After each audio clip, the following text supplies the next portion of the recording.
আচ্ছা, আসিফের সাথে তো তুই এতদিন ধরে চলেছিস, কোনো কারণে কি তোর কোনো ঝামেলা মনে হয়েছে? ও পারফেক্ট, তো আমি চাই ওর প্রফেশনটা বদলে ফেল। সেটা কি আরো করবে?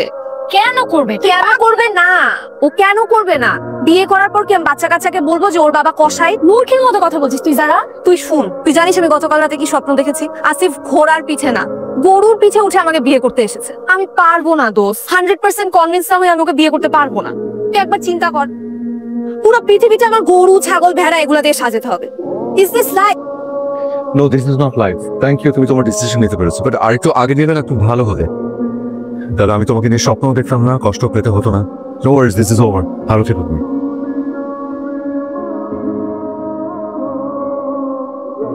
একটা গুড নিউজ ছিল বাবা।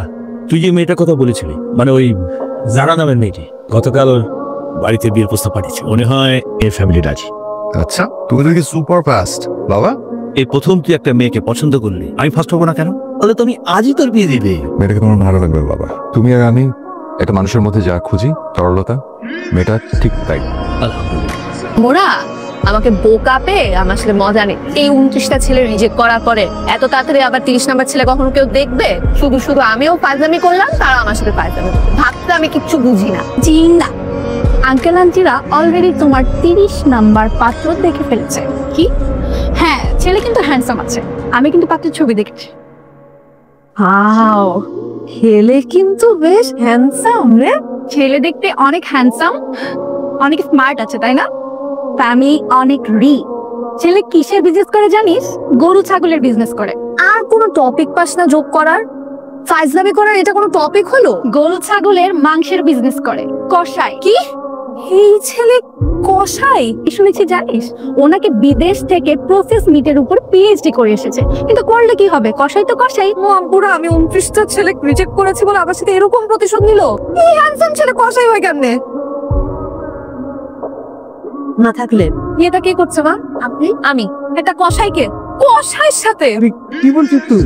এই ছেলে তো মিট প্রসেসিং এর উপরে পিএইচডি করে বাংলাদেশে এসেছে, আর তুই এই ছেলেকে বলছিস বসাই? আমি মরে গেলে ওই ছেলেকে বিয়ে করবো না। না, একটা কসাইকে আমি বিয়ে করবো না, আমি কসাইকে বিয়ে করবো না। এই যে দেখা ছেলের নাম্বার দিয়েছে তোর না, সুন্দর করে কথা বলে মানুষ অনেক পছন্দ। এই ছেলে যা সুন্দর করে কথা বলে তোর খুব পছন্দ হবে। ছেলে কথা বলতে চেয়েছি তো, নাম্বারটা নে না।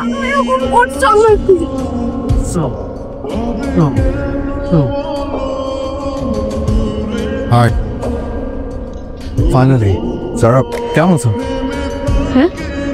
কেমন আছো? হ্যাঁ, ভালো আছি। আপনি? আমি ভালো আছি, বাট আপনি করে না বলি, দুদিন পরে তো আমাদের বিয়ে হয়ে যাবে। দুদিন পরে মানে পরশুদিন বিয়ে? You are funny. পরশু না, আমি মিন করেছি যে কয়েকদিন পর তো বিয়ে। সো আপনি মানে আপনি না করে এখন তুমি তো চলে এসো। You are very funny too. সুন্দর গেট আপ সেট আপ নিয়ে এসেছো, ভালো, নট ব্যাড। সরি। না, আই আন্ডারস্ট্যান্ড, তুমি কসাই হলেও তোমার বেশ ভালো ভাবসাব আছে। কিন্তু এই যে তুমি স্টুডিওতে যেসব ছবি তুলেছো না, এই ছবি দেখলে তো যে কোনো মেয়ে কাজ হয়ে যাবে। হ্যাঁ শোনা, বুঝতেই পারলাম না কি বুঝে আমার বাবা মা তোমার সাথে আমার বিয়ে দিচ্ছে। তুমি কি অনেক বড়? আমি একদম না। তাহলে তোমাকে আবার ব্যাপারে কি বলেছে তারা? কষাই? হ্যাঁ, তোমাকে সবাই এক নামে চিনে, বাট তুমি গরু ছাগল ভেড়া এদের সাথে আর কি কাজ করো। আচ্ছা আচ্ছা, আমার ব্যাপারে সবকিছু তোমাকে বলে দিয়েছে। ও আমি আর নতুন করে কি বলবো? কিন্তু যারা, আমি তোমাকে দেখে মুগ্ধ, আর তোমার সরলতা দেখে সিরিয়াসলি আমি ইমপ্রেসড, সুপার ইমপ্রেসড। তোমার একটা কোয়েশ্চেন করে নিয়ে, এই স্যুট তারপরে এই ঘড়ি কোথা থেকে পেয়েছো? কোথেকে পেয়েছি সত্যি জানতে চাও? এই ঘড়িটা আমার একটা বন্ধু হাতে ঘড়িটা ঠিক করে ওর কাছ থেকে।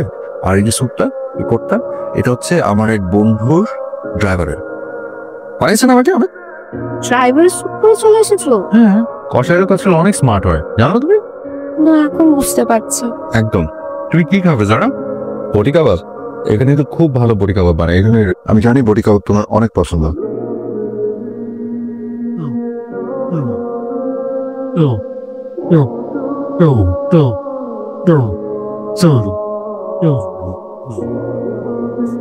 মা, তোর কিন্তু এক কথা এক কাজ, এই বিয়ে কিন্তু তোকে করতেই হবে এবং করতেই হবে। আমি 29টা প্রপোজাল ক্যান্সেল করেছি বলে তোমরা আমাকে শাস্তি দিচ্ছ, তাই না? তুমি আমার সাথে এরকম করছো, শুনেছো? এই বাহ বাহ, তোমরা দুজনের একজনও শুনতে পাচ্ছ না? আমি তো এখন যেখানেই যাই খালি হাম্বা হাম্বা নালে ভেয়া ভেয়া শুনি, কিচ্ছু বুঝতে পারছি না। আমাকে অনেক বোকা মনে হয় তাই না? অনেক সহজ সরল। Wait and watch. By the way, তুমি সবসময় এরকম কঠিন ভাবে কথা বলো কেন? তোমার এখনো বিয়ে হয় নাই, তোমার বউ পরকিয়া করছে না, তোমার কোলে বাচ্চা কাচ্চা পটি করছে না। ওয়াই? এনিওয়েজ, লাইফে মাঝে মাঝে একটু ফিল্মি হতে হয়, পাগলামি করতে হয়, জানি। বাই। চোখ বন্ধ, যারো ঘোরো আমার দিকে, চোখ খোলা যাবে না। এখন Wise men say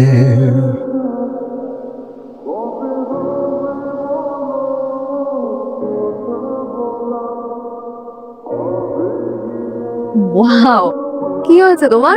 কিছু না তো, ইউর ডিফারেন্ট।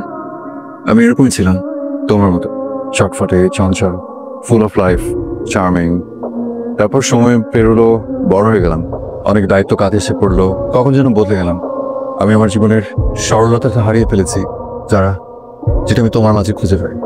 বোরিং হয়ে গেছে এখন না, কিন্তু আমি তোমার মতো হতে চাই আবারও, ঠিক তোমার মতো, হাসি খুশি, চিন্তামুক্ত, সহজ সরল। সহজ সরল, ইউ মিন আমার মতো বোকা, রাইট? এখন বোকার মতো কথা বলবে, যারা সরল তারা বুদ্ধি ধারণ করে, কিন্তু যারা বোকা তারা বুদ্ধিহীন হয়। আমি তোমাকে সরল বলেছি, বোকা। পারবেন আমাকে তোমার মতো বানাতে? এরকম ফিল্মি, সরল, আর কি যেন ছিল, কি যেন বলেছে আমাকে, বোরিং আর আর কিছু বলিনি। পারবেন আমার চিন্তা দূর করে দিতে? চেষ্টা। হাতে টুকু দিয়ে হাত। থ্যাংক ইউ আমার লাইফে আসার জন্য। ইউ আর মাই চার্ম নাও। এসব এগুলো হচ্ছে সমস্ত আমাদের কলকাতা, সব কিছু যেভাবে বাইরে থাকে সব কিছু আমি ট্রাই করছি এখানে নতুন করে লঞ্চ করে। যাবেন আমাকে একটু আপন দাও তো, তোমার কি বডি কাবাব লাগবে নাকি? জানিয়ে দেবো? দে তো ভালোই হয়, always up for body cover. তো আরে যারা তুমি হাই রুহেল, আসিফ ও হচ্ছে রুহেল, আমার varsity friend, hi, nice to meet you. Yeah, same here. আমার ফিয়ন। ও নো সে, ফাইনালি তুমি বিয়ে করছো? হ্যাঁ তো তুমি এত বাছাবাছি করছিলা, আমি তো শিওর ছিলাম তো বললে তো বিয়ে করতে। এক্সকিউজ মি, একটা সেকেন্ড, আমার একটা ফোন আসছে। কি করো? এই স্টোরে মাস্টার বিজনেস মানে কসাই? তুমি আমাকে বিয়ে না করে একটা কসাইকে বিয়ে করতেছো?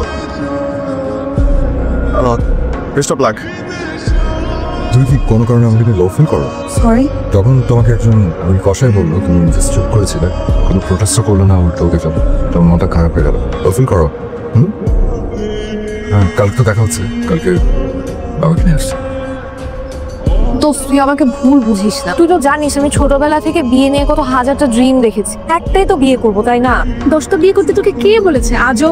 আচ্ছা, আসিফের সাথে তো তুই এতদিন ধরে চলেছিস, কোনো কারণে কি তোর কোনো ঝামেলা মনে হয়েছে? পারফেক্ট। তো আমি চাই ওর প্রফেশনটা বদলে ফেল, সেটা কি আরো করবে? কেন করবে? কেন করবে না? ও কেন করবে না? বিয়ে করার পর কি আমি বাচ্চা কাচ্চাকে বলবো যে ওর বাবা কসাই? মূর্খের মতো কথা বলছিস তুই। যারা তুই শুন, তুই জানিস আমি গতকাল রাতে কি স্বপ্ন দেখেছি? আসিফ ঘোড়ার পিঠে না, গরুর পিঠে উঠে আমাকে বিয়ে করতে এসেছে। আমি পারবো না দোস্ত, 100% কনভিন্স আমি আমাকে বিয়ে করতে পারবো না। তুই একবার চিন্তা কর, পুরো পৃথিবীতে আমার গরু, ছাগল, ভেড়া এগুলা দিয়ে সাজাতে হবে। Is this life? No, this is not life. Thank you, তুমি তোমার ডিসিশন নিতে পেরেছো, বাট আরেকটু আগে নিয়ে গেলে একটু ভালো হবে। দাদা, আমি তোমাকে নিয়ে স্বপ্ন দেখতাম না, কষ্ট পেতে হতো না। No worries, this is over. ভালো থেকো তুমি।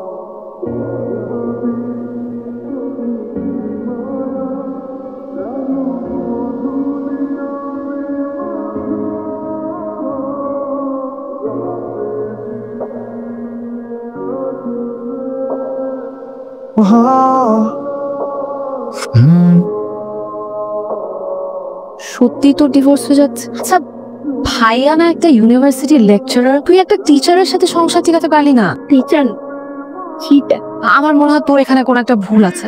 তাই তুই পারতি এত চরিত্রহীন মানুষের সাথে সংসার করতে? এই অবস্থা, প্রফেশন কিছু না রে দাঁড়া, সৎ পথে উপার্জন করা জগতের সব পেশায় সম্মানে। এটা তুই যত তাড়াতাড়ি বুঝবি তত ভালো হবে।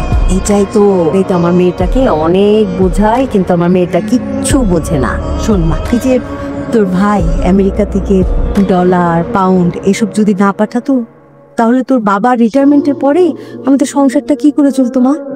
আমার ছেলে, তোর ভাই আমেরিকায় গিয়ে প্রথমে কি করতো যারা, ভুলে গেছিস? আমার ছেলে আমেরিকায় ট্যাক্সি ড্রাইভার, ছেলেটা 3 রাত ট্যাক্সি চালিয়ে এই সংসারটা চালাতো। তখন কি নিজের ভাই ট্যাক্সি ড্রাইভার বলে তুই অসম্মান করতি? তোর ভাই একজন ট্যাক্সি ড্রাইভার দেখে কি নিজেকে অসম্মানিত বোধ হতো? হ্যাঁ, তাহলে এত বড় কোম্পানির একজন সিও, তাকে কেন ভুল বুঝে বসে আছে? আসলে মা, যার যার পেশা তার তার, পৃথিবীর প্রতিটা পেশাকে সম্মান জানাতে হয়, কেউ ছোট না। আমি তো অনেক বড় ভুল করে ফেলে, সরি মা। আমার তো আসিফকে সরি বলা উচিত না? অবশ্যই বলা উচিত। ট্রাই করেছিলাম মা, কিন্তু ফোন বন্ধ, মেসেঞ্জার আমাকে রিপ্লাই দিচ্ছে না। ফোন বন্ধ, মেসেঞ্জারে রিপ্লাই দিচ্ছে না? তাহলে তোর বাবাকে বলি আসিফের বাবাকে ফোন দিতে। হ্যাঁ মা, একটু বলো না প্লিজ। ঠিক আছে, কোনো চিন্তা করিস না। একটা লাইভ করলে কেমন হবে? এটা ভালো হয়। তুই একটা কাজ কর, এখন ফেসবুকে যেয়ে লাইভ ওকে সরি বলি। আমি আজকে আমাদের সবার সাথে একটা কথা শেয়ার করার জন্য লাইভে এসেছি। আমাদের দেশে আমার মতো অনেকেই সব পেশাকে সম্মান দিতে জানি না। আমি ওই ভুলটা করেছি, আর এই ভুলটার জন্য আমি আসিফের কাছে ক্ষমা চাই। আসিফ, তুমি যদি এই লাইভটা দেখে থাকো, I am sorry, I am very sorry. খুব বড় একটা ভুল করে ফেলেছি। কোনো পেশাই তো ছোট না, সব পেশাই সম্মানের। সৎ পথে টাকা উপার্জন করাটাই তো আসল কথা। আমার মধ্যে এতদিন যে ধারণাটা ছিল, ভুল ছিল, খুবই বড় ভুল ছিল। কিন্তু বলেছিলেন যে কেউ যদি একবার একটা ভুল করে, সেই ভুলটার জন্য তুমি তাকে মাফ করে দিবে। আমি তো একবারই ভুল করেছি, তাই না? প্লিজ আমাকে মাফ করে দাও। আমরা কেউ তোমাকে খুঁজে পাচ্ছি না। সরি আছে, ভাগুনা শুয়ে গেছে তো। কি হয়েছে মা? তোর বাবা আসিফের বাবার কাছে ফোন দিয়েছিল। আসিফের বাবা বললো যে আরো 3-4 দিন আগে নাকি আসিফ আমেরিকায় চলে গেছে। বললো যে এত বড় কোম্পানির একজন সিও আমার ছেলে, সে কি বাংলাদেশে বসে থাকবে নাকি? এখন সরিও তো বলতে পারি না।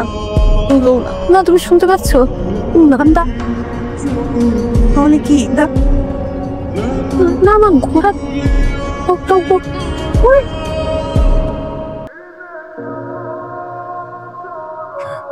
এত ঢং জানো? ও, তুমি ফিল্মি হতে পারবে, আমি পারবো না। তাই বলে বিয়ের আগেই টকবক টকবক? প্রাইসলেস মোমেন্টস এমনি এমনি ধরে দেয় না যারা। মানুষকেই টকবক টকবক করে ভালোবাসার মানুষের কাছে ছুটে আসতে হয়। আই এম সরি আসিফ, আমার ভুল হয়ে গিয়েছিল। It's okay. এখন ওই ভুলগুলো আনন্দ দিচ্ছে।